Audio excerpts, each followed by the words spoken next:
It started with a letter that didn't look important at first. Thin paper, neutral tone, the kind of envelope people throw away without thinking twice. But inside was a sentence that immediately made my stomach drop. The HOA was requesting clarification about public access across my beachfront property. Not suggesting, not asking, clarifying, as if the answer was already assumed. I stood there holding the paper, looking past it toward the ocean I'd bought this land for in the first place. The same stretch of sand I'd walked alone for months. The same property boundaries I'd triple-checked before signing anything. And suddenly, according to people who didn't own a single inch of it, I was standing in the way of something they believed was theirs. What I didn't know then was that this letter wasn't a question. It was a test. And how I responded would decide whether the next few months would be quiet or turn into a full-scale war over power, entitlement, and property rights. When I bought the beachfront lot, it felt like the end of a long road. Years of saving, planning, walking away from deals that didn't feel right. This one was different.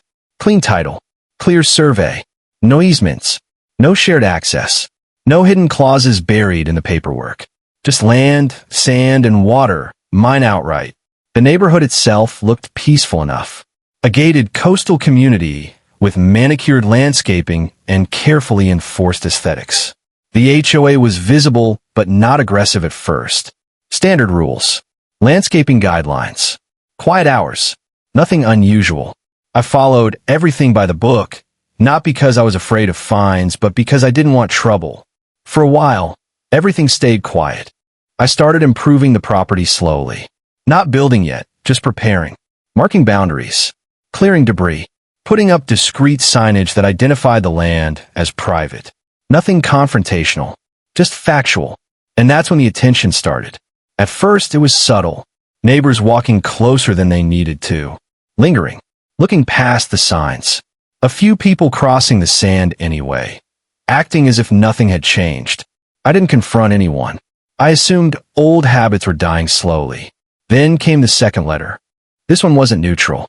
It referenced historical community use and long-standing access expectations.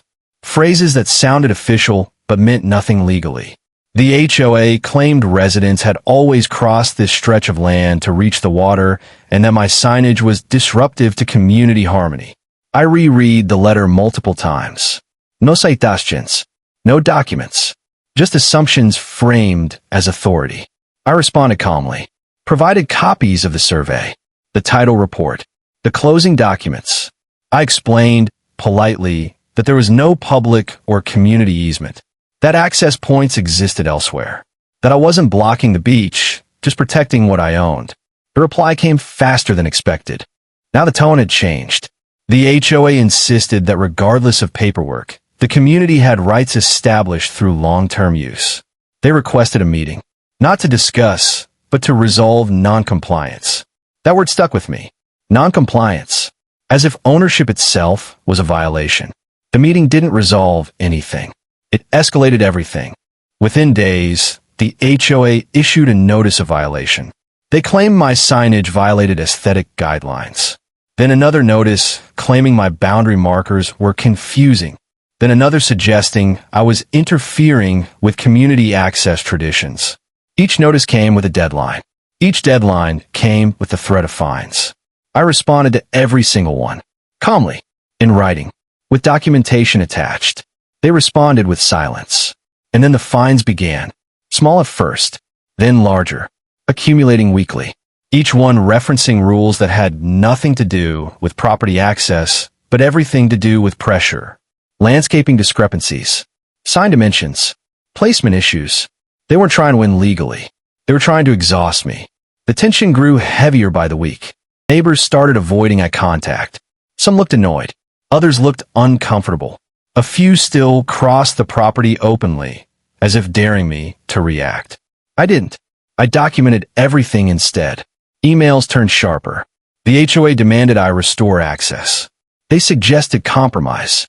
A pathway. a waiver, shared use, anything that would allow them to claim precedent. That was the moment I realized this wasn't about access at all. It was about control. If they could force this concession, they could force anything.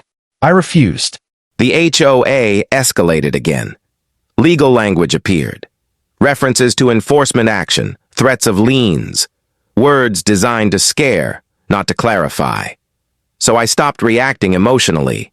I compiled everything, every letter, every fine, every contradictory claim. I consulted professionals, quietly, carefully, and what became clear was simple. The HOA had no legal standing, no easement, no authority over private beachfront property beyond aesthetic rules they were now abusing. Their position wasn't just weak, it was dangerous for them. The turning point came when external scrutiny entered the picture. Suddenly, the HOA wasn't just pressuring a homeowner, they were justifying their actions to people who didn't answer to them, and they weren't prepared for that. The final meeting was tense, not because voices were raised, but because confidence had shifted. The HOA no longer spoke with certainty. Their statements were careful, qualified, defensive. They avoided specifics, avoided documents, avoided committing anything to record. And then, just like that, the momentum broke. Within days, the notices stopped. The fines disappeared from my account without explanation. The language in HOA communications softened. Requests replaced demands. Clarifications replaced violations. Then the access issue vanished entirely. No announcement, no apology, just silence. The aftermath didn't arrive with celebration. It arrived quietly. Emails ceased. Committees dissolved. Legal counsel changed. Policies went under review. The HOA erased the issue rather than acknowledge it, but the damage was done. Inside the association, power fractured. Board members who had pushed hardest lost influence. Enforcement slowed across the community.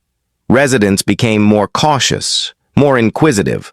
Authority that once relied on assumption now hesitated under scrutiny. The culture shifted. Compliance became conditional. Questions became normal. The HOA still existed, but it no longer moved unquestioned. For me, the resolution wasn't just keeping my land. It was understanding something fundamental. When no one challenges them. When rules are followed without examination. When pressure works because resistance feels expensive. But pressure leaves evidence. And evidence has weight. Pressure leaves evidence, and evidence has weight. I didn't win by being aggressive.